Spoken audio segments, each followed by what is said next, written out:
आज हम लोग नीट 2020 के बायोलॉजी के क्वेश्चन पेपर को डिस्कस करने जा रहे हैं एंड हाँ, रेफरेंस के साथ डिस्कस करने जा रहे हैं। क्वेश्चंस किस चैप्टर से, किस पेज नंबर से, किस पैरा से क्वेश्चंस आए हुए हैं नीट 2020 में। Moving to the first question, तो हमारा फर्स्ट क्वेश्चन था in water hyacinth and water lily pollination takes place by. Options थे इंसेक्ट्स एंड वाटर, इंसेक्ट्स और wind, water currents only, wind and water. इसके राइट आंसर है answer number 2, that is insects और wind. इसकी reference कहाँ से ली गई थी? एनसीईआरटी क्लास 12 के sexual reproduction in flowering plants, page number 29 para number 3 में आपको ये to the point, to the line आपको ये क्वेश्चंस मिल जाएंगे। Moving to the next question, that is question number 47. By which method was a new breed Hizardale of sheep formed by using Bicaneri EVs and Merino rams? Options थे inbreeding, outbreeding, mutational breeding, cross breeding. इसके right answer है cross breeding. And ये reference कहाँ से ली गई थी? NCERT class 12 strategies for enhancement in food production से क्वेश्चन था, पेज नंबर 168। डायरेक्ट एग्जांपल है क्रॉस ब्रीडिंग का, that is Hisardale. Moving to the next question, question number 48. Snow blindness in Antarctic region is due to। पहली option थी damage to retina caused by infrared rays, दूसरी freezing of fluids in the eye by low temperature, तीसरी inflammation of cornea due to high dose of UV beta radiation, fourth option high reflection of light from snow। इसकी right answer है 3। Moving to the next question, question number 49. Match the following में different type of WBC दी गई थी, that is the eosinophils, basophils, neutrophils and lymphocytes. And just column number second में आपके functions दिए हुए थे। इसके राइट आंसर्स हैं आंसर नंबर 2। ये डायरेक्ट क्लास 11th की एनसीईआरटी से, body fluids and circulation, page number 279, last para leucocytes को दैट इज WBC से डायरेक्ट क्वेश्चन है। Moving to the next question, question number 50. Strobili or cones are found in। Options थे इक्विशिटम, Salvinia, terrace, मार्केंसिया। इसके right answer है answer number 1, that is इक्विशिटम। ये direct plant kingdom NCERT class 11 से question था, page number 37 में direct pteridophytes के diagram में दे रखा है इक्विशिटम की डायग्राम, जिसमें स्ट्रोबिलस मार्क्ड है, लेबल किया हुआ है। Question number 51. Meiotic division of secondary oocyte is completed. कब मियोटिक डिवीजन सेकेंडरी oocyte में कंप्लीट होता है? ऑप्शंस थे at the time of fusion of sperm with ovum, दूसरे options prior to ovulation, third at the time of copulation, fourth after zygote formation. तो इसकी right answer है at the time of fusion of sperm with ovum. And ये NCERT class 12 के human reproduction से, page number 52 first para में first line में दिया गया है। Next question 52. The QRS complex in a standard ECG represent repolarization of ventricles, repolarization of auricles, depolarization of auricles, depolarization of ventricles। तो इसकी right answer थी depolarization of ventricles। And ये इसकी रेफरेंस एनसीईआरटी क्लास 11, ये भी body fluids and circulation से question थी, page number 286 para number 3 में आपको ये आंसर मिल जाएगा।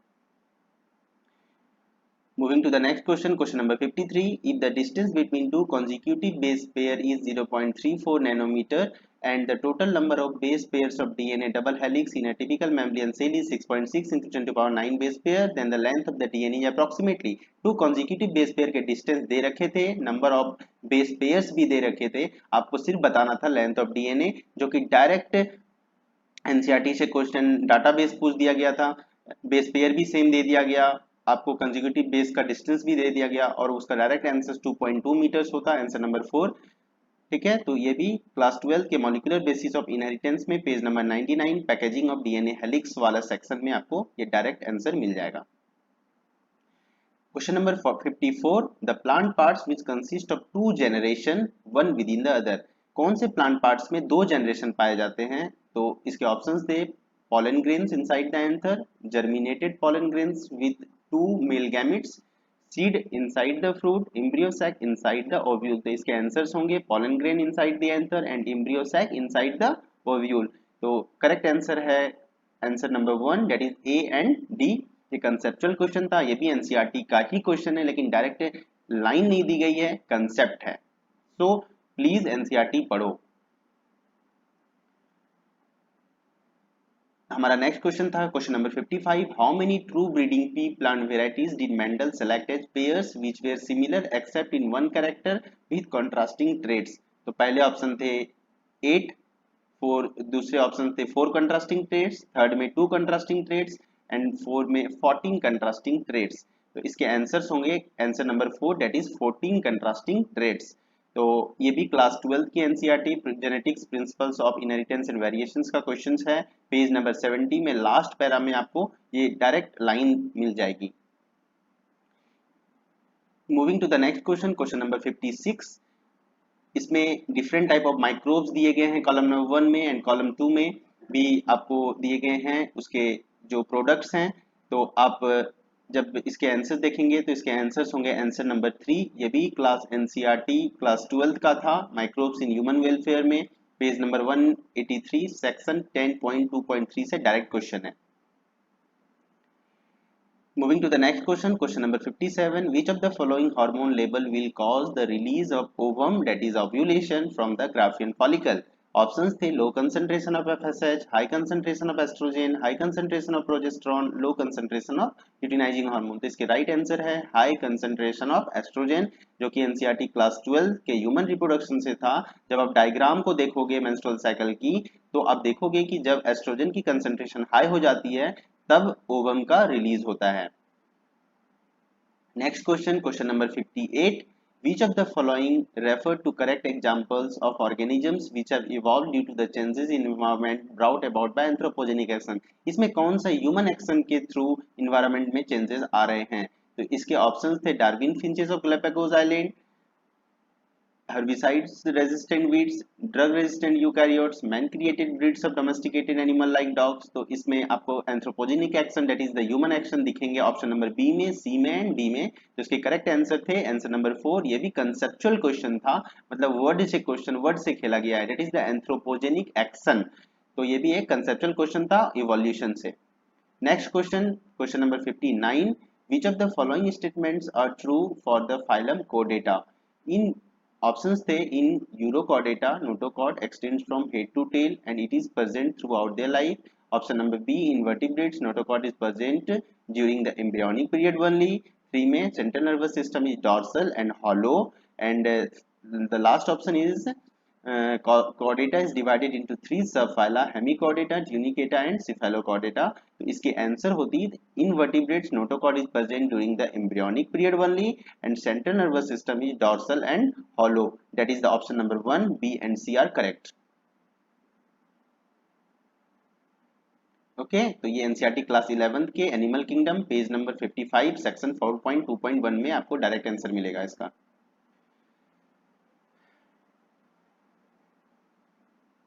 Question number 60, match the following question थी, that is the inhibitor of catalytic activity possess peptide bond, cell wall material in fungi, secondary metabolite। तो different chapter से इसको लिंक किया गया। सेकेंडरी मेटाबोलाइट आपको बायोमोलिक्यूल्स में मिल जाता है, cell wall material in fungi, ये फंजाई वाला बायोलॉजिकल क्लासिफिकेशन में मिल जाएगा।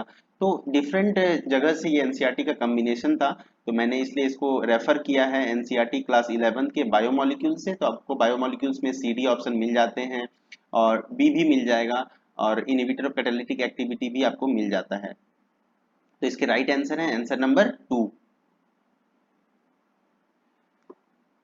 तो नेक्स्ट क्वेश्चन थे, body of ovule is fused with funicle at chalaza helium sorry hilum micropyle and nucleus. तो इसके राइट आंसर होंगे हाइलम। ये भी डायरेक्ट डायग्राम से ओव्यूल एनाट्रोपस ओव्यूल का डायग्राम दे रखा है पेज नंबर 25 में, class 12 sexual reproduction in flowering plants में, तो यू कैन गो थ्रू।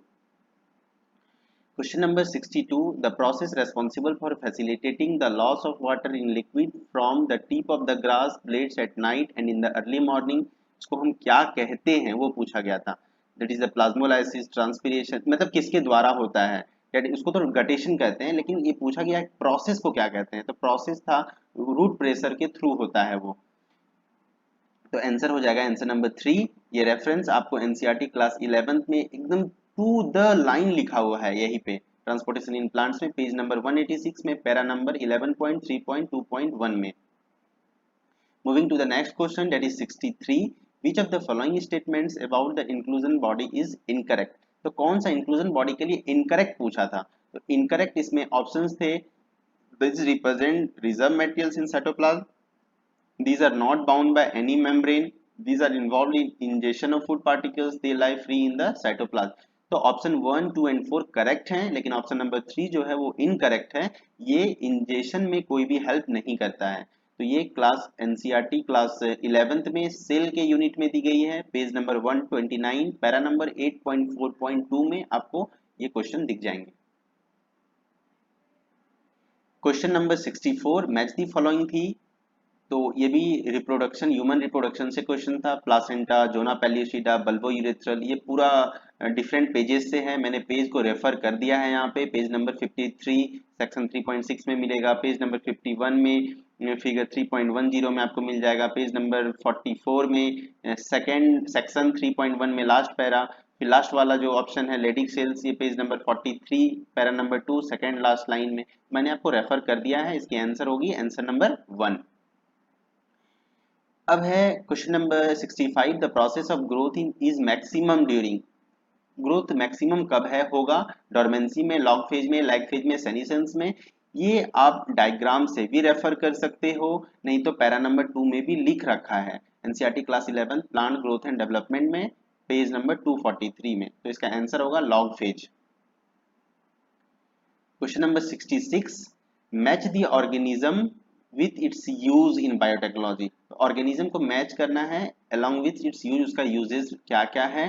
तो ये भी एनसीईआरटी क्लास 12 के बायोटेक्नोलॉजी से क्वेश्चन था। इसका आंसर है आंसर नंबर 3, ठीक है, ऑप्शन 3 करेक्ट है।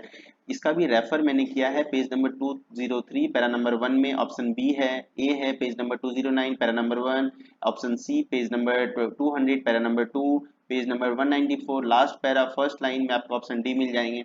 तो ये मैंने रेफर कर दिया है। फिर क्वेश्चन नंबर 67 जब आप आओगे तो ये क्वेश्चन था floridean starch has the structure similar to. ये तो डायरेक्ट क्वेश्चन था डायग्राम से। सेक्शन 3.1.3 में जो रोडोफाइसी वाला सेक्शन है उसके पैरा नंबर 2 में डायरेक्ट लिख रखा है प्लांट किंगडम में क्लास 11th में कि floridean starch has the structure similar to amylopectin and glycogen. तो करेक्ट आंसर है आंसर नंबर 3। क्वेश्चन नंबर जब आप 68 में आओगे तो 68 में मैच दी फॉलोइंग थी। इसमें 6 to 15 pairs of gill slits किसमें प्रेजेंट है, हेट्रोसर्कल कॉर्डल फिन किसमें है, एयर ब्लैडर किसमें है, पॉइजन स्टिंग। तो आपको सब ऑप्शंस एनसीईआरटी में मिल जाते हैं, लेकिन हाँ एक एलिमिनेट हेट्रोसर्कल कॉर्डल फिन आपको नहीं मिलेगा। लेकिन अगर आप 3 को मैच कर लेते हो तो 4th एलिमिनेट आप कर लोगे हेट्रोसर्कल टेल, ठीक है। तो मैंने ऑप्शन बी में रेफर कर दिया है कि कार्टिलेजिनस फिश में हेट्रोसर्कल कॉर्डल फिन होता है, तो आप ये रिमेंबर कर लो, ठीक है। ये भी एनसीईआरटी से ही था क्लास 11 के एनिमल किंगडम से। फिर क्वेश्चन नंबर 69 में presence of which of the following conditions in urine are the indicative of diabetes में वेरी इजी क्वेश्चन कि हमें पता है कि कीटोन बॉडी और ग्लूकोज पाई जाती है डायबिटीज मेलिटस में, यूरिन में आता है। Very easy question, class 11th की एनसीईआरटी से केमिकल कंट्रोल एंड कोऑर्डिनेशन से क्वेश्चन था, पेज नंबर 338 सेक्शन 22.2.8 के लास्ट पैरा में लिखा हुआ है that is ketone and glucose are present in the urine which in the patients of diabetes mellitus. Moving to the next question, question number 70, identify the incorrect statement। incorrect statement पूछा था आपसे, तो इसका answer होता option था क्या क्या, due to the deposition of tannins resins while heartwood is dark in colour. Heart ये तो सही है। Heartwood does not conduct water but give mechanical support, ये भी सही है। sapwood is involved in the conductions of water and mineral from the root to leaf, ये भी ऑप्शन सही है। लेकिन sapwood is the innermost secondary element is lighter in color, तो लाइटर नहीं होता है। तो आंसर नंबर 4 जो है ये इनकरेक्ट ऑप्शन था। एनसीईआरटी क्लास 11 से क्वेश्चन था ये, एनाटॉमी ऑफ फ्लावरिंग प्लांट्स में पेज नंबर 96 सेक्शन 6.4.1 हर्टवुड और सैपवुड आप जब पढ़ोगे तो उसमें आपको पूरा डिस्क्रिप्शन दिया हुआ है। तो हम क्या देख रहे हैं कि पूरा पूरा एनसीईआरटी से ही क्वेश्चन आ रहे हैं, तो एनसीईआरटी पे फोकस करिए प्लीज। क्वेश्चन नंबर 71 में which one of the following is the most abundant protein in the animals. तो हमें पता है कोलेजन एबंडेंट प्रोटीन होता है। आंसर नंबर 3 इसकी राइट आंसर है। अब बायोमोलिक्यूल जब पढ़ोगे एनसीईआरटी क्लास 11 में पेज नंबर 148 सेक्शन 9.4 के लास्ट पैरा में कोलेजन दिया हुआ है मोस्ट एबंडेंट प्रोटीन में। 72 which of the following is not an inhibitory substance governing seed dormancy। इसमें पूछा था कौन सा इनहिबिटरी सब्सटेंस नहीं है, तो ऑप्शन नंबर 1 और 4 तो ऐसे एलिमिनेट कर लो, एनसीईआरटी में नहीं दिया हुआ है। ऑप्शन 2 और ऑप्शन 3 में आपको चूज करना था। ऑप्शन 2 एक प्लांट ग्रोथ रेगुलेटर है, तो हम क्लियरली हम एलिमिनेट कर सकते थे जिबरेलिक एसिड को, क्योंकि ये प्लांट ग्रोथ रेगुलेटर है जो कि एक प्रमोटर है। यहाँ पे हमसे पूछा था कौन सा इनहिबिटर नहीं है, तो हमको प्रमोटर पूछ रहा है, तो जिबरेलिक एसिड है जो कि इनहिबिटर नहीं है। ठीक है, तो एनसीईआरटी क्लास 11 के प्लांट ग्रोथ डेवलपमेंट में पेज नंबर 247 में सेक्शन 15.4.1 के सेकेंड पैरा में ये दे रखा है कि जिबरेलिक एसिड एक प्रमोटर है, तो क्लियरली यहाँ से ऑप्शन एलिमिनेट हो जा रहे थे। 73 the enzyme enterokinase helps in the conversion of options थे pepsinogen into pepsin, protein into polypeptide, trypsinogen into trypsin, casinogen into casin। तो इसके राइट आंसर है trypsinogen into trypsin। एनसीईआरटी के क्लास 11 डाइजेशन एंड एब्जॉर्प्शन के page number 262 para number 3 ninth line में ये लिखा है कि enterokinase helps in the conversion of trypsinogen into trypsin। Match the following थी, मैच दी फॉलोइंग में आपको पूछा गया था, मैं आपको बार बार ये चीज रेफर करूंगा, एनिमल किंगडम में जितने भी एग्जांपल्स है उसको एकदम गेट बाय हर्ट कर जाओ। तो ऑप्शंस थे ग्रीगेरियस पेस्ट, ठीक है, polyphagous pest, adult with radial symmetry and larva, ये भी डिफरेंट फाइलम से क्वेश्चन पूछ दिया था, जैसे ग्रीगेरियस पेस्ट ये आपको अर्थ्रोपोडा से था, एडल्ट विद रेडियल इकोनोडर्माटा से था। तो डिफरेंट फाइलम से, तो एनिमल किंगडम से आपको क्वेश्चंस थे, तो मैंने सेक्शन रेफर कर दिए हैं। इसके राइट आंसर थी आंसर नंबर 3 सेक्शन मैंने रेफर कर दिया है। ठीक है, तो आप एक बार देख लेना। 75 में क्यूबॉइडल क्वेश्चन था, cuboidal epithelium with brush border of the microvilli is found in eustachian tube, lining of intestine, ducts of salivary gland, proximal convoluted tubule of nephron. तो इसके राइट आंसर होंगे proximal convoluted tubule of nephron. ये भी NCERT के class 11 के structural organisation in animal से question थी, page number 101 section 7.1.1 second para. तो देखो आपको एकदम टू द पॉइंट एनसीईआरटी का ईच एंड एवरी लाइन याद होना चाहिए, फिर आप एकदम टू द पॉइंट स्कोर करने जा रहे हो, तो टेंशन लेने की बात ही नहीं है, बस एनसीईआरटी पढ़ो, इधर उधर भटकने की कोई जरूरत नहीं है। सेकंड क्वेश्चन है 76 embryological support for evolution for disproved by, ये भी सीधा साइंटिस्ट का नाम लिख रखा है, कार्ल अर्नेस्ट वॉन बेयर, जिसने कि डिस्प्रूव किया था एम्ब्रियोलॉजिकल सपोर्ट फॉर इवोल्यूशन को। तो ये भी एनसीईआरटी क्लास 11 के इवोल्यूशन के पेज नंबर 129 पैरा नंबर 2 का लास्ट लाइन में ये आपको मिल जाएगा। जब आप क्वेश्चन नंबर 77 में आएंगे तो experimental verification of chromosomal theory of inheritance was done by, ये सीधा एकदम इजी क्वेश्चन था, ये मॉर्गन होगा इसका answer, first number correct answer था।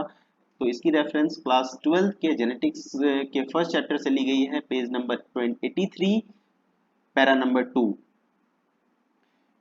78 identify the wrong statement with reference to gene I that controls the ABO group. तो इसमें पूछा गया था कौन सा रॉन्ग स्टेटमेंट है, तो पहला जो ऑप्शन है allele I does not produce any sugar, दूसरा ऑप्शन था जीन आई हैज 3 एलील, तीसरा a person will have only 2 of the 3 alleles, option 4 when I A and I B are present together they express the same type of sugar. तो ये option गलत है, same type of sugar नहीं होगा, slightly different type of sugars होता है।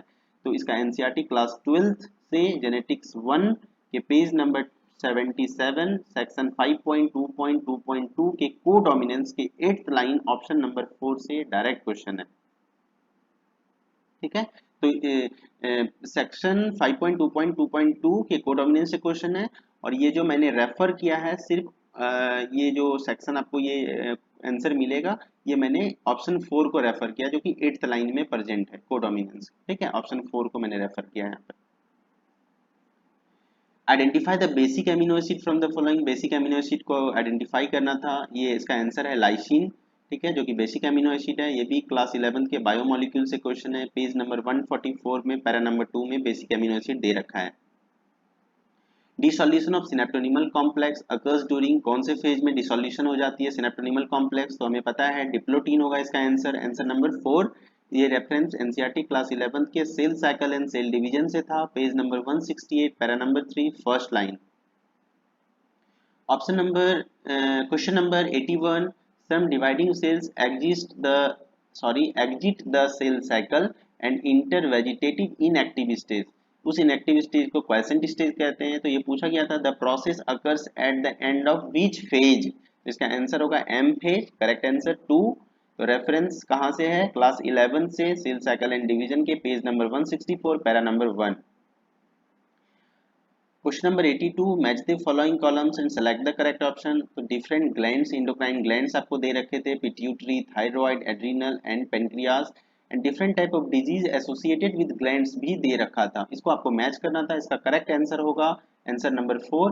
मैंने हर एक ग्लैंड्स के डिजीज जो रिलेटेड हैं उसको मैं रेफर कर दिया हूँ एनसीईआरटी से, page number 336 para number 2 option A आपको मिल जाएंगे, B page number 334 last para में मिल जाएगा, ऑप्शन नंबर सी आपको पेज नंबर 335 पैरा नंबर 2 में मिल जाएगा, option number D page number 228 last para में मिल जाएगा। Question number 83, select the correct events that occurs during inspiration. तो इंस्पिरेशन के समय कौन सा करेक्ट इवेंट्स हो रहा है ये आपको चूज करना था। तो कंट्रैक्शन ऑफ डायफ्राम था option, contraction of external intercostal muscles, pulmonary volume decreases, intrapulmonary pressure increases. तो करेक्ट आंसर होंगे only contraction of external intercostal muscles होती है एंड कॉन्ट्रैक्शन ऑफ डायफ्राम होता है। तो option number B is the correct answer. तो ये reference था NCERT class 11 breathing and exchange of gases से, para number 270 para number 1। Next question, the ovary is half inferior in plum, brinjal, mustard, sunflower. ये तो direct question है NCERT से, ये भी एनसीईआरटी क्लास 11 के मॉर्फोलॉजी से ये क्वेश्चन था। पेज नंबर 73 में आपको पैरा नंबर 1 में पेरिगैनस का एग्जांपल है जो कि प्लम है जिसमें हाफ इंफीरियर ओवरी पाई जाती है। तो option 1 is correct. The oxygenation activity of rubisco enzyme in photorespiration leads to the formation of. तो ऑप्शंस थे 1 molecule of 4 carbon compound and 1 molecule of 2 carbon compound, 2 molecules of 3 carbon compound, 1 molecules of 3 carbon compound. Options 4 थे 1 molecules of 6 carbon compound. तो इसके correct answer होंगे 1 molecules of 3 carbon compound. तो NCERT के photosynthesis in higher plants में class 11th में आपको ये मिलेगा, page number 220 section 13.9 third para third line में लिख रखा है कि 2 मॉलिक्यूल्स बनता है, एक मॉलिक्यूल्स बनता है 3 कार्बन कंपाउंड का और एक मॉलिक्यूल्स फॉस्फोग्लिसरेट बन जाते हैं। तो ये एनसीईआरटी पढ़ने का तरीका है। तो अब आपको फॉस्फोग्लिसरेट पता है, फॉस्फोग्लिसरेट पता ही नहीं है कि कितना कार्बन है, तो आप उस पे सर्च करोगे कितना कार्बन, मतलब आपको एनसीईआरटी में ही खोजना है, एनसीईआरटी को पढ़ना है और एनसीईआरटी के एक एक वर्ड को समझना है, then you will get the right answer. ठीक है, तो इसके राइट आंसर है answer number 3, that is the 1 molecule of 3 carbon compound. जब आप सेक्शन 13.9 के थर्ड पैरा थर्ड लाइन को पढ़ेंगे तो आपको समझ में आ जाएगा कि ये 1 मॉलिक्यूल ऑफ 3 कार्बन कंपाउंड किसको कह रहे हैं। अब 86 question, which of the following statement is not correct. कौन सा करेक्ट नहीं है ये पूछा था, मतलब फॉल्स स्टेटमेंट पूछ रहा है। Genetically engineered insulin is produced in Escherichia coli, in human insulin is synthesised by pro insulin, the pro insulin has an extra peptide called C peptide, the functional insulin has A and B chains link together by hydrogen bond. तो इसके जो option गलत हैं वो हैं functional insulin has A and B chain linked together by hydrogen bond, ये option गलत है।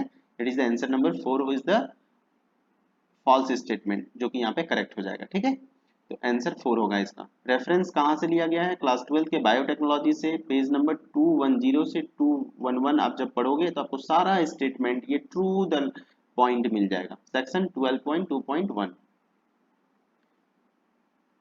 Moving to the next question, which of the following pairs of the unicellular algae.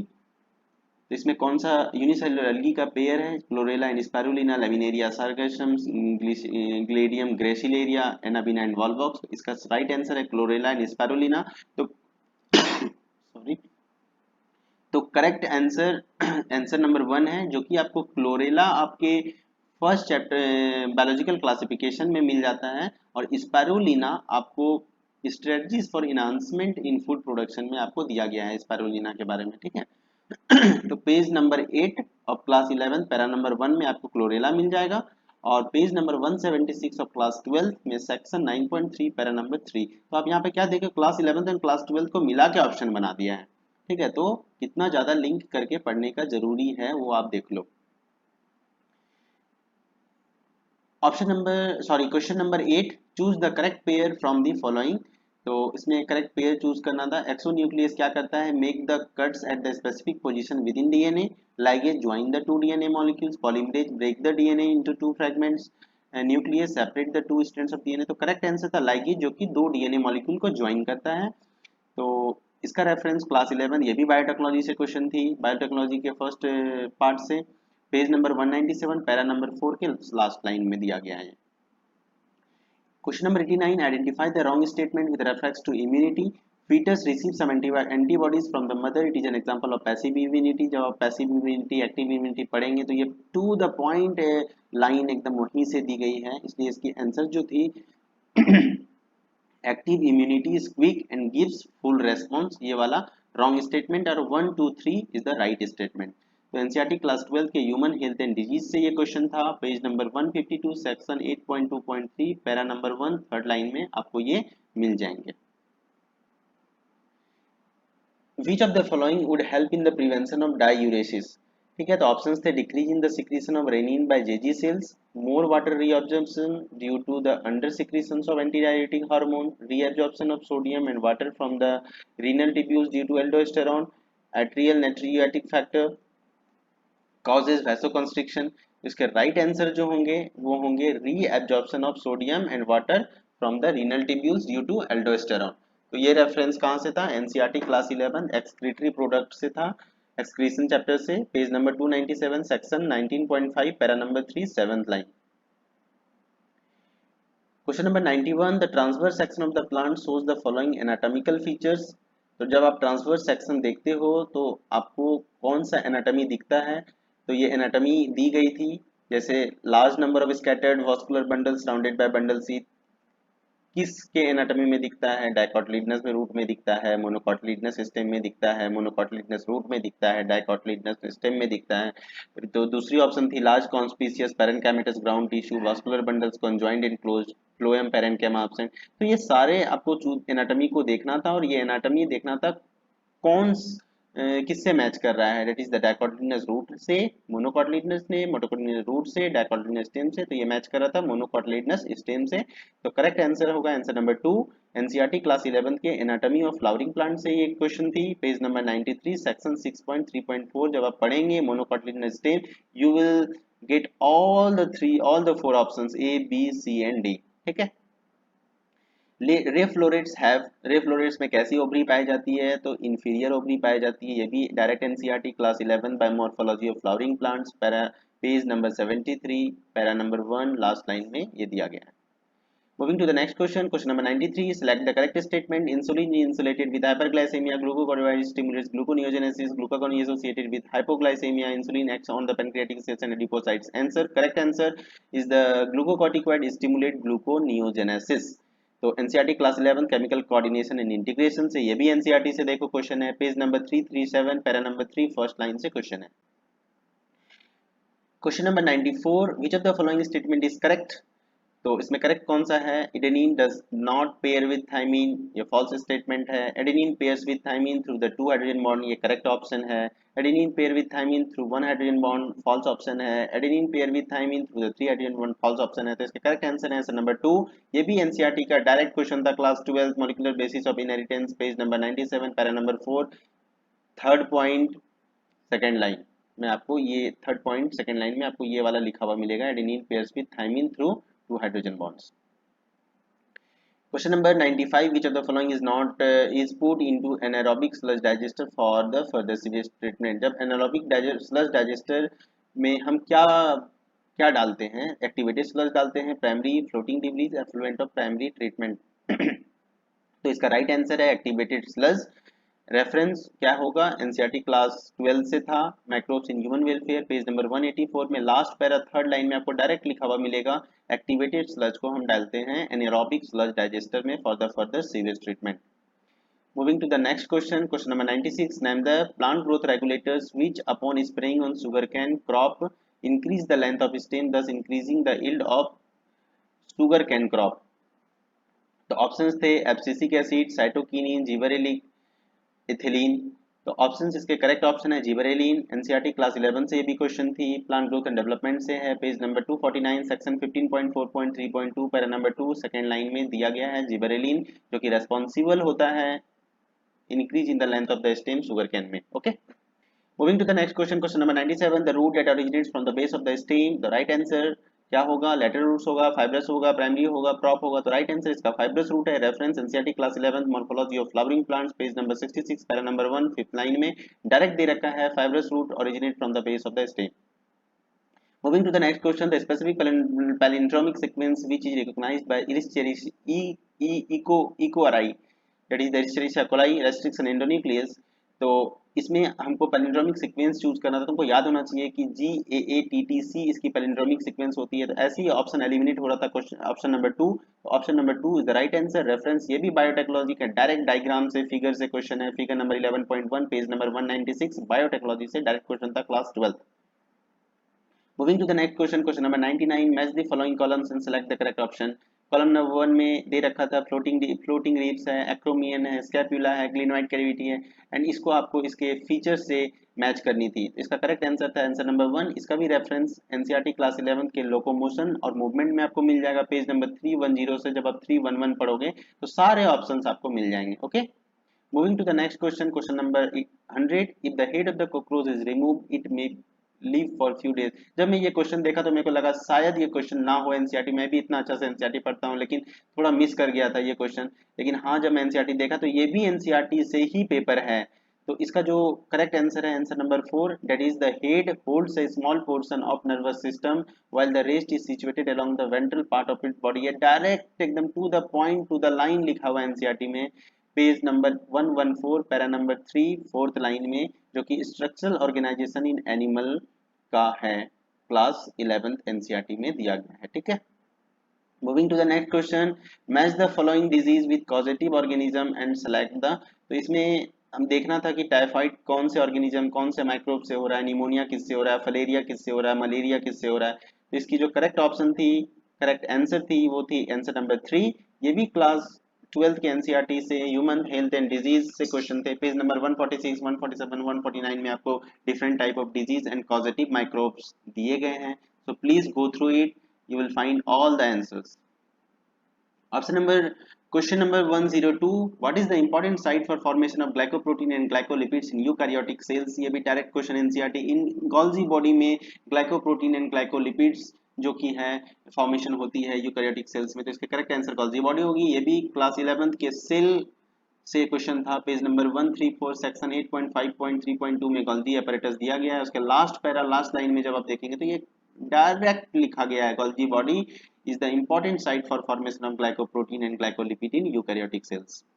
Moving to the next question, question number 103, which of the following is not an attribute of population, species interaction, sex ratio, natality, mortality। जब आप page number 227 को पढ़ेंगे, section second para पढ़ेंगे, second line और third para first line जब आप पढ़ेंगे तो आपको सेक्स रेशियो भी मिल जाएगा, नेटालिटी भी मिल जाएगी। मोर्टेलिटी नेटालिटी को बर्थ रेट लिख रखा है, मोर्टेलिटी को डेथ रेट रख लिखा है। सेक्स रेशियो मतलब पॉपुलेशन में सेक्स रेशियो होती है, नेटली बर्थ रेट भी होता है, डेथ रेट भी होता है, लेकिन स्पीसीज इंटरेक्शन कहीं डिस्कस कर नहीं रखा है। तो इसको डायरेक्ट आप एलिमिनेट कर सकते थे कि जो कि पॉपुलेशन का ये स्पीसीज इंटरेक्शन पार्ट नहीं है। ठीक है, ये भी क्लास 12 के ऑर्गेनिज्म एंड पॉपुलेशन से क्वेश्चन था। Moving to the question number 104, the number of substrate level phosphorylation in one turn of citric acid cycle is। तो ऑप्शंस थे कितने सबस्ट्रेट लेवल ऑफ फॉस्फोराइलेशन होते हैं one turn off citric acid में, 3, 0, 1, 2। तो जब आप one turn off citric acid cycle में घूमेंगे तो आपको वन मॉलिक्यूल ही सबस्ट्रेट मतलब वन टाइम्स ही सब्स्टिट्यूटेबल फॉस्फोराइलेशन देखने को मिलता है। और ये कब मिलता है? जब सक्सिनाइल को एंजाइम में कन्वर्ट होती है सक्सिनिक एसिड में, that is the molecule of GTP synthesize, इसी को हम बोलते हैं substrate level phosphorylation.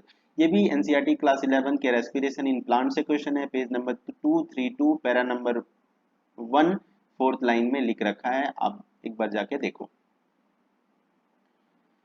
105 Montreal Protocol was signed in 1987 for the control of disposal of e-waste, transportation of genetically modified organism from one country to another, emission of ozone depleting substance, release of greenhouse gases। तो इसके correct answer थे emission of ozone depleting substance। ये भी NCERT class 12 environmental issue से question थी, page number 283 para number 3 second line से question, direct question है।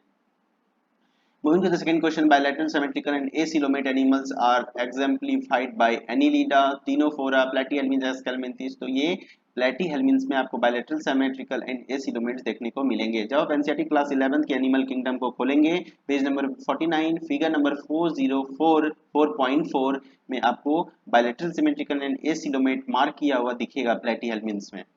So please go through the figure also।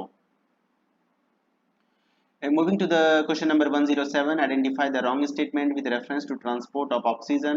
तो इसमें हमको रॉन्ग स्टेटमेंट चूज करनी थी। पहली ऑप्शन थी low partial pressure in alveoli favours the formation of oxyhaemoglobin.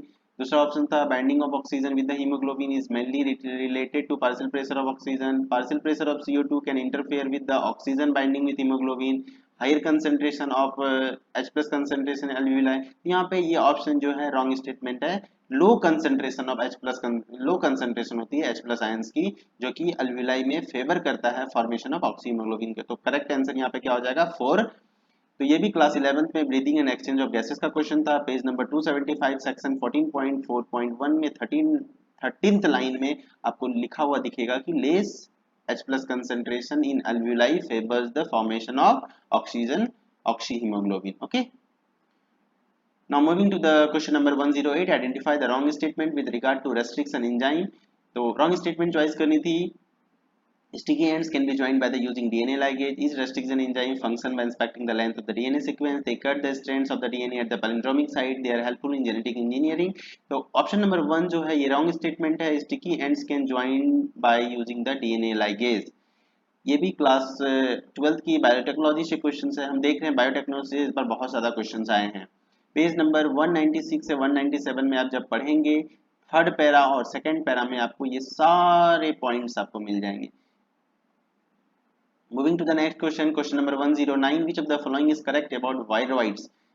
ठीक है, ये भी क्लास 11th में बायोलॉजिकल क्लासिफिकेशन जब वायरॉइड्स आप पढ़ेंगे, लास्ट पेज में दिया गया है, पेज नंबर 27 में।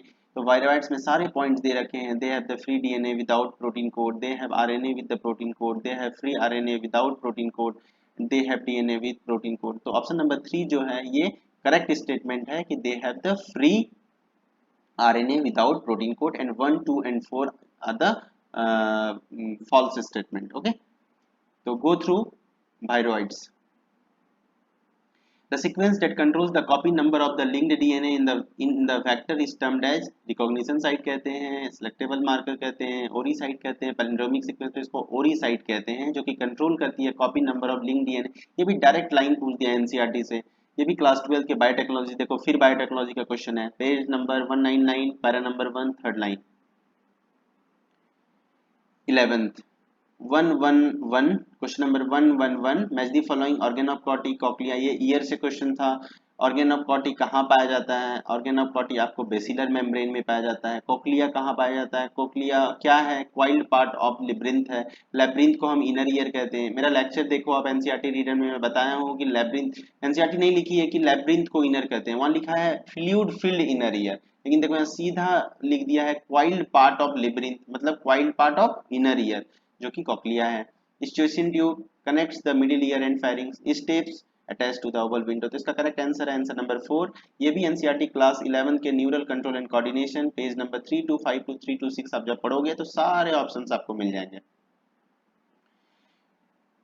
क्वेश्चन नंबर 112, ये भी क्वेश्चन मेरे को देख के मतलब बहुत अजीब लगा, मतलब डाटा पूछ दिया है कि कितना डिग्री सेल्सियस, जैसे ऑप्शन नंबर 1 और option number option number one and option नहीं, option number two and option number four जो था, मतलब सेम डाटा है, लेकिन मतलब सेम ऑप्शंस हैं, CH4 है, CH4 H2 NH3, लेकिन अब जिसको ये याद नहीं है 800 है या 600 है, तो ये बच्चा बेचारा गलत कर देगा। इसीलिए मतलब देखो एक एक पॉइंट आपको, एक एक वर्ड आपको याद होना चाहिए, टेम्परेचर, डाटा, हर चीज याद होना चाहिए। देखो इसका करेक्ट आंसर था 800 degree Celsius. Answer number two is the correct answer. ये भी इवोल्यूशन से, page number 127 last para 9th line में सीधा लिख रखा है, SL Miller produce the amino acid by mixing the following in a close flask. और ये मिक्सिंग क्या क्या किए थे, मीथेन था, हाइड्रोजन था, NH3 था, वाटर वेपर था, जो कि 800 डिग्री सेल्सियस पे था। Question number 113, which of the following region of the globe exhibit the highest species diversity.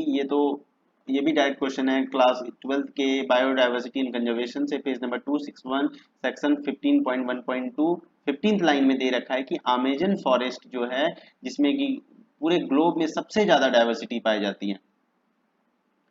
Now moving to the question number 114, identify the correct statement with reference to human digestive system।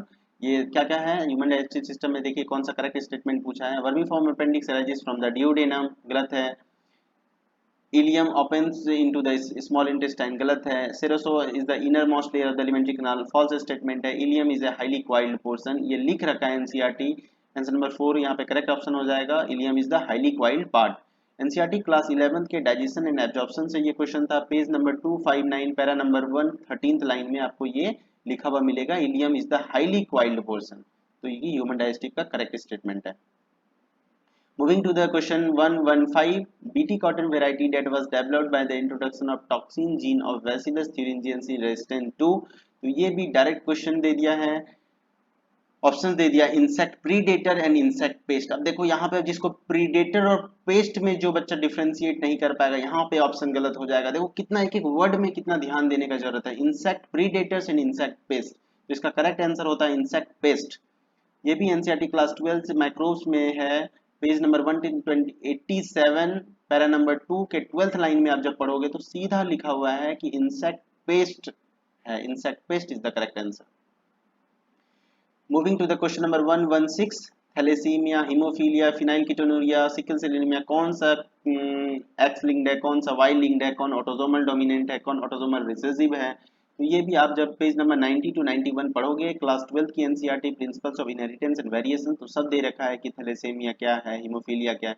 तो answer इसका right answer था answer number 4 sickle cell anaemia, जो कि सही दिया है, autosomal recessive trait था, chromosome number 11 में पाई जाती है।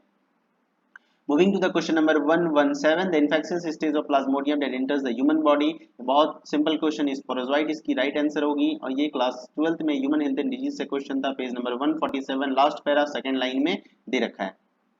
Moving to the next question 118, the product of the reaction catalyzed by the nitrogenase in root nodules of leguminous plants are ammonia and hydrogen, ammonia alone, nitrate alone, ammonia and oxygen।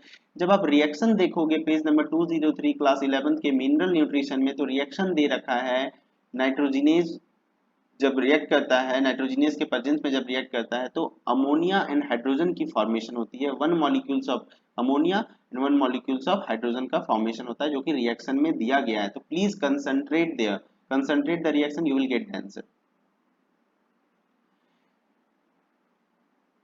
तो आप क्या देख रहे हो, question number 118 में आपको reaction भी याद रखना है, तो प्लीज एक एक चीज देखो, एनसीईआरटी में जो भी लिखा हुआ है हर पॉइंट पे प्लीज फोकस करो।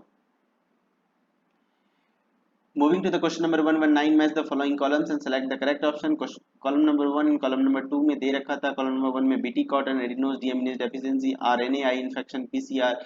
ये भी पूरा थ्योरेटिकल पार्ट से क्वेश्चन दिया आपको एनसीईआरटी क्लास 12 में बायोटेक्नोलॉजी में, जब पेज नंबर 209 से 2011 आप पढ़ोगे, ये सारा आपको मिल जाएगा। बीटी कॉटन कहाँ है, एडिनोसिन डीएमिनेज डेफिशिएंसी क्या कर रहा है, आरएनए इंटरफेरेंस क्या कर, इन्फेक्शन क्या कर रहा है, पीसीआर का क्या काम है। तो इसका करेक्ट ऑप्शन था option number 2। Moving to the next question 120, in light reaction plastoquinone facilitates the transfer of electrons from। तो ये भी आपको फिगर से क्वेश्चन दे दिया है, तो फिगर को कंसंट्रेट करना, फिगर को ध्यान से देखना, फिगर का एक एक लेबलिंग को ध्यान से देखना। तो वहां दिखा हुआ पे लिखा हुआ है, आपको डायग्राम में दिखेगा कि प्लास्टोक्विनिन जो कि इलेक्ट्रॉन को ट्रांसफर कर रहा है फोटो सिस्टम 2 से साइटोक्रोम B6F कॉम्प्लेक्स को। तो इसका करेक्ट आंसर था photosystem 2 to cytochrome B6F complex. According to Robert May the global species diversity, देखो डायरेक्ट डाटा पूछ दिया कितना मिलियन ग्लोबल डाइवर्सिटी है, ग्लोबल स्पीसीज डाइवर्सिटी कितना मिलियन है, जो कि रॉबर्ट में एक साइंटिस्ट ने बताया था, इट इज द 7 मिलियन। ये भी डाटा पूछा है, तो डाटा याद रखना जरूरी है, मतलब हर चीज पढ़ो यार। NCERT class 12 biodiversity in conservation page number 259 section 15.1.1 last line of the para में दिया गया है ग्लोबल स्पीसीज डाइवर्सिटी जो कि 7 मिलियन है, जो किसने बताया था, रॉबर्ट में, अकॉर्डिंग टू रॉबर्ट में। Moving to the next question 122 in gel electrophoresis separated DNA fragments can be visualized with the help of, ये भी मतलब बहुत इजी क्वेश्चन, लेकिन हाँ ऑप्शंस दो कंफ्यूज किया, option number 1 option number 3, ethidium bromide in infrared, ethidium bromide in UV radiation. तो इसकी करेक्ट आंसर होगी ethidium bromide in UV radiation में जब हम उसको मतलब देखते हैं तभी हम विजुअलाइज कर पाते हैं सेपरेटेड डीएनए फ्रेगमेंट को जेल इलेक्ट्रोफोरेसिस में। ये भी बायोटेक्नोलॉजी से डायरेक्ट क्वेश्चन था, page number 198 para number 3 third line. Moving to the next question, question number 123, name the enzyme that facilitates the opening of DNA helix during transcription। ये बहुत अच्छा question, direct question बोल भी सकते नहीं भी बोल सकते, लेकिन हाँ जो बच्चे एनसीईआरटी ध्यान से पढ़ते हैं, वर्ड को ध्यान से देखते हैं, तो ये आंसर सही किए होंगे। इसका सही ऑप्शन होता आरएनए पॉलीमरेज। क्या लिखी है NCERT, DNA dependent RNA polymerase, तो वहां समझना था। तो इसका करेक्ट आंसर है आरएनए पॉलीमरेज, जो कि फैसिलिटेट करती है opening of DNA helix during transcription.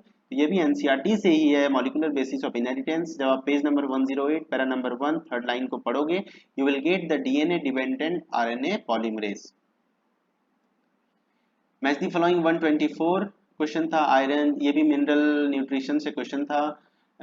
Iron, zinc, boron, manganese का क्या क्या काम है, क्या क्या फंक्शन है, तो आप इसको मैच कर लेना। देखना एनसीईआरटी क्लास 11 में मिनरल न्यूट्रिशन में जब आप पेज नंबर 197 से 198 पढ़ोगे, आपको सारा फंक्शन मिल जाएगा। आयरन, आयरन में क्या है, जिंक क्या कर रहा है, बोरोन क्या कर रहा है, मैग्नीज क्या कर रहा है। तो राइट आंसर इसका था answer number 4। Identify the correct statement with regard to the G1 phase, that is the gap 1 phase of the interphase। तो gap 1 phase में क्या हो रहा है, nuclear division takes place, DNA synthesis और replication takes place, reorganization of all cell component takes place। तो 1 2 3 एक incorrect option है। फोर्थ जो है, cell is metabolically active and grows but does not replicate its DNA, एकदम to the line लिखी हुई NCERT कि G1 phase में सेल मेटाबॉलिकली एक्टिव होता है, ग्रो करता है, but does not replicate its DNA. तो आंसर नंबर 4 करेक्ट हो जाएगा। NCERT class 11 cell cycle and cell division पढ़ो, page number 163 second last para की second line. Moving to the next question, secondary metabolites such as nicotine, strychnine, caffeine are produced by plants for, options थे ये हम बोल सकते हैं। ये question की थोड़ा सा यहाँ भी कंसेप्चुअल था, लेकिन एनसीईआरटी कैसे इसको लिंक की है आपको बताता हूँ। Effect of reproduction, sorry effect on reproduction, nutritional value, growth response, defence action. तो ये भी क्लास 11 के बायो, इसकी करेक्ट आंसर होगी डिफेंस एक्शन। तो एनसीईआरटी क्लास 11 से था, बायोमोलिक्यूल से था।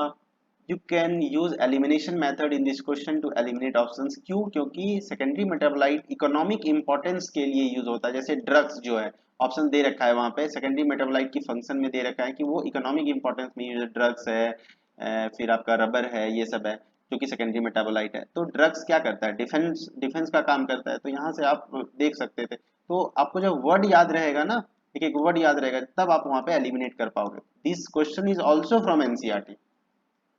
Moving to the next question, question number 127, flippers of penguin and dolphins are example of natural selection, adaptive radiation, convergent evolution, industrial melanism। इसकी right answer होगी convergent evolution। NCERT class 12 evolution page number 131 para number 1 15th line में सीधा लिखा हुआ है, flippers of penguin and dolphins are the example of analogous, जो कि convergent evolution को शो करता है। Moving to the question number 128, the first phase of the translation is recognition of an anticodon binding a mRNA to protein, sorry ribosome, recognition of DNA molecules, amino acylation of tRNA। तो amino acylation of tRNA जो कि first phase of translation है, इसकी correct answer होगी answer number 4, जो कि NCERT class 12 के molecular basis of inheritance से क्वेश्चन था, page number 114 last para fifth line में ये दे रखा है, amino acylation of tRNA। Going to the next question, goblet cells of alimentary canal are modified from compound epithelial cells, squamous epithelial cells, columnar epithelial cells, chondrocytes। तो इसके correct answer होंगे columnar epithelial cells, ये भी NCERT class 11 structural organisation in animal से question थी, page number 102 first para third line. Moving to the next question, select the option including all sexually transmitted disease। इसमें choose करना था कौन सा option sexually transmitted disease group किया हुआ है साथ में, तो gonorrhoea, syphilis and genital herpes जो है ये सेक्सुअली ट्रांसमिटेड डिजीज था, जो कि तीनों सेक्सुअली ट्रांसमिटेड डिजीज है। यहाँ भी गोनोरिया था, यहाँ भी जेनेटल, लेकिन मलेरिया फिर आपको यहाँ पे ऑड कर रहा था, इसीलिए ऑप्शन नंबर 2 राइट आंसर है। ये भी class 12 reproductive health page number 63 section 4.4 third line में आपको मिल जाएंगे। When you will go the next question, in which of the following techniques the embryo are transferred to assist those females who cannot conceive, तो gift होगा या IC intracytoplasmic sperm injection होगा, gift होगा, IUT होगा, gift होगा, जिप्ट होगा, ICSI होगा, जिप्ट होगा। इसका आंसर होगा ZIFT and intrauterine transfer. NCERT class 12 reproductive health page number 64 के second para fourth last line में पढ़ोगे तो सीधा लिखा हुआ है the embryo transfer to assist those females who can not conceive have to opt ZIFT and intrauterine transfer. Moving to the next question, question number 132. In relation to gross primary productivity, the net primary productive organism which of the following is correct? इसमें question पूछा था कि gross primary productivity या net primary productivity के लिए कौन सा correct statement है, तो इसका ऑप्शन नंबर 3 जो है gross primary productivity is always more than the net जब आप ये इक्वेशन को देखते हैं gross primary productivity minus respiration loss equal to net primary productivity, तो आप ये चीज समझ सकते हैं कि ग्रॉस प्राइमरी प्रोडक्टिविटी कहीं ना कहीं ज्यादा है, तभी हम इसमें इसको आर को घटा रहे हैं, सब्ट्रैक्ट कर रहे हैं and we get the net primary productivity. इसका मतलब है कि net primary productivity gross primary productivity से सब्ट्रैक्ट होके आ रहा है, इसका मतलब है कि नेट प्राइमरी प्रोडक्टिविटी की जो अमाउंट होगी वो लेस होगी ग्रॉस प्राइमरी प्रोडक्टिविटी से, इसीलिए इसके आंसर हो जाएगी आंसर नंबर 3, जो कि एनसीईआरटी क्लास 12 के इकोसिस्टम से डायरेक्ट क्वेश्चन है। Identify the substances having glycosidic bond and peptide bond respectively in their structure, तो यहाँ पे ये भी कंसेप्ट था, गिव योर थोड़ा कंसेप्ट, प्लीज कंसेप्ट से पढ़ो, थोड़ा कंसेप्ट बिल्ड करो। जैसे यहाँ पे ऑप्शंस आपको दिए गए थे, ये भी बायोमोलिक्यूल्स का क्वेश्चन है, तो आपको ये पता होना चाहिए, वहाँ पे लिख रखा है इन्यूलिन एक पॉलीमर है फ्रुक्टोज का, तो फ्रुक्टोज है, इसका मतलब है कि वो एक मोनोसेक्राइड है, फ्रुक्टोज एक मोनोसेक्राइड है, लेकिन इन्यूलिन क्या है, एक पॉलीसेक्राइड है जो कि पॉलीमर है, तो इसमें ग्लाइकोसिडिक बॉन्ड पाई जाएगी। और इंसुलिन क्या है, एक हार्मोन है, जो कि हार्मोन एक प्रोटीन होता है, प्रोटीन में कौन सी बॉन्ड पाई जाती है, पेप्टाइड बॉन्ड पाई जाती है, इसलिए option number 1 is the correct answer. Question number 134, match the trophic level which of the following, ये भी ट्रॉपिक लेवल से डायरेक्ट क्वेश्चन है, इतना इजी क्वेश्चन, 4 ट्रॉपिक लेवल में कौन आएगा, सेकंड में कौन आएगा, फर्स्ट में कौन आएगा, थर्ड में, ये आंसर नंबर 2 होगा इसका करेक्ट आंसर। ये रेफरेंस आपको इकोसिस्टम फिगर नंबर 14.2 डायग्राम में दिखा रखा है, फोर्थ में एग्जाम्पल दे रखा है बहुतों का, तो उसमें फोर्थ में आपको दिख जाएंगे, ठीक है। तो पेज नंबर 246 में आप जाओ, फिगर 14.2 में you will get all the answers. The last question is 135, match the following with respect to meiosis, zygote, pecatine, diplokinesis, dikinesis में क्या क्या होते हैं, इसे मैच करनी थी। इसका आंसर नंबर 3 राइट आंसर है। NCERT class 11 cell cycle and division से क्वेश्चन था, पेज नंबर 168 सेक्शन 10.4.1। तो हर चीज एनसीईआरटी से है यार, प्लीज एनसीईआरटी पढ़ो, अच्छे से पढ़ो। तो ये ज्यादा इंपॉर्टेंट है नीट 2021 एस्पिरेंट्स के लिए कि आप ये समझ लो कि एनसीईआरटी कितना जरूरी है। All questions were from NCERT friends, so read each and every line of your NCERT and get by heart, this is my humble request. और कहीं ना कहीं अगर जब आप ये कर लेते हो, ये सारा काम आप अगर कर लेते हो, तो आप बायोलॉजी में 100% आप एक अच्छा स्कोर करने जा रहे हो। तो all the best, thank you.